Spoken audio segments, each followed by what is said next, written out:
Hai hai hai, what's up Gus? Kembali lagi bersama Fakar TV. Oke, di video kali ini saya akan menceritakan tentang film Wall Creek. Film ini diinformasikan berdasarkan dari tempat dan kejadian nyata. Dilaporkan 30.000 orang hilang setiap tahunnya di Australia.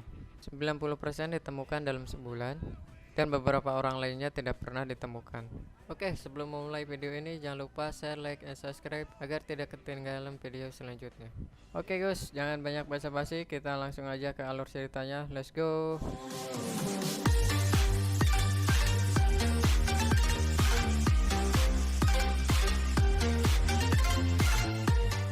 Di sisi lain, ada sepasang sejoli yang sedang bercumbu. Mereka adalah Rodger dan Nicky. Oke, disinilah perjalanan film dimulai.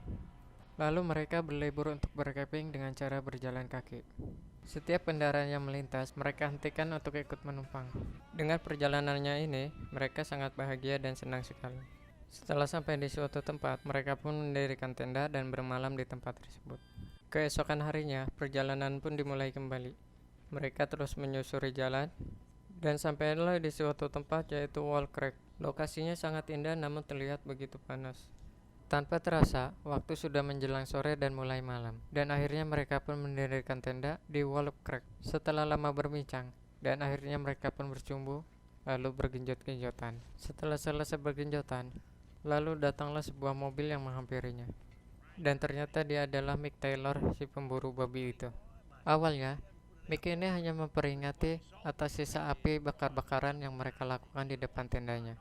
Mick hanya mengkhawatirkan apinya dapat menghabisi seluruh pepohonan yang ada di tempat ini semua. Dan Rodger pun meminta maaf atas semua kejadian ini.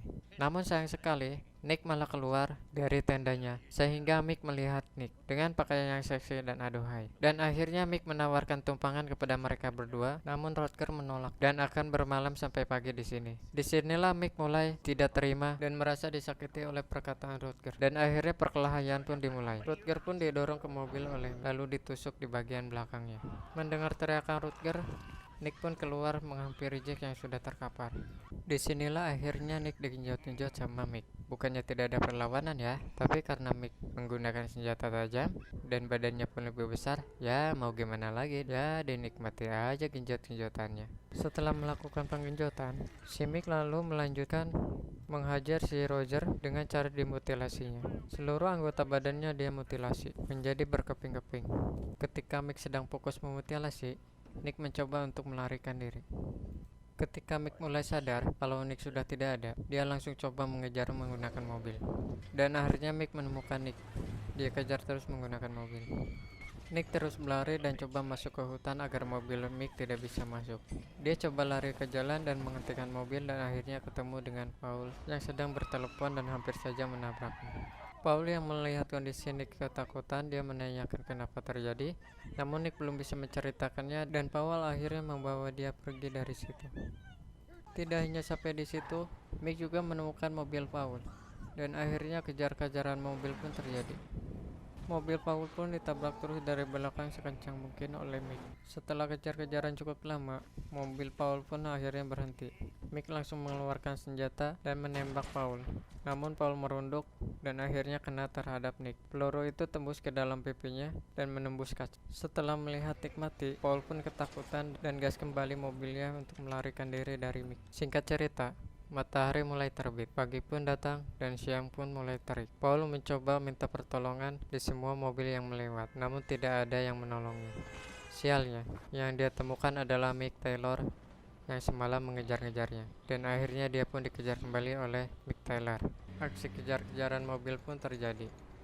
Singkat cerita, Paul pun bisa selamat dari kejaran Mick Taylor. Dan Paul pun kelelahan, dia menemukan sebuah rumah, lalu bersandar di rumah itu dan untuk beristirahat. Rumah itu dihuni oleh satu keluarga yang sudah lanjut usia, dan akhirnya Paul pun dirawatnya. Orang tua itu mengenalkan diri, nenek tua itu yang bernama Lynn, dan kakek tua itu bernama Jack. Begitu juga dengan Paul yang mengenalkan dirinya. Lanjut sambil makan-makan. Makan saja belum selesai, tidak lama kemudian, rumah Jack kedatangan tamu, yaitu adalah Mick Taylor. Dia minta izin untuk membawa anak muda itu yaitu Paul. Kakek Jack memberikan sebuah tembakan agar Mick bisa pergi dari rumahnya. Mereka pikir Mick sudah pergi dan meninggalkannya. Dan ternyata Mick masuk mengendap-endap ke rumah kakek Jack. Dia langsung menodongkan pistolnya kepada kepala kakek Jack dan langsung menembaknya hingga kepala kakek Jack pun pecah. Lalu dia menembak Nenek Lim juga sehingga Nenek Lim tidak bisa berkutik. Dan Paul mencoba melarikan diri ke hutan dan Mick pun mengejarnya menggunakan kuda. Dan malam pun tiba. Paul pun tetap terus berlari ke hutan untuk menghindar dari kejaran Mick. Tetapi Mick pun terus mengejarnya menggunakan kuda. Kejar-kejaran ini pun terus berlanjut dan sampai akhirnya Paul pun ketangkap oleh Mick. Paul pun disekap di dalam gua. Mereka sempat berbincang-bincang.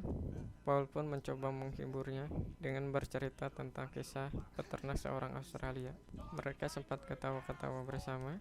Namun pada akhirnya Mick memberikan pertanyaan kepada Paul. Jika tidak bisa menjawabnya, dia akan memotong tangannya. Pertanyaan pertama, Paul tidak bisa menjawabnya dan Mick memotong jarinya. Pertanyaan kedua pun, Paul tidak bisa menjawabnya dan Mick juga memotong jarinya. Di saat ada kesempatan, Paul mengambil palu dan memukul kepala Mick. Namun ternyata Mick lebih kuat dan Paul coba melarikan diri lagi. Paul pun terus berlari menyelusuri gua dan ternyata apa yang dia lihat? Banyak sekali mayat di situ. Mayat wanita, mayat laki-laki yang sudah dia mutilasi, ada yang digantung, ada yang diborgol, ada yang ditusuk, banyak sekali mayat di situ. Paul pun berusaha terus mencari jalan keluarnya, namun tidak ditemukan. Dan sampai akhirnya Paul pun tertangkap lagi oleh Mick.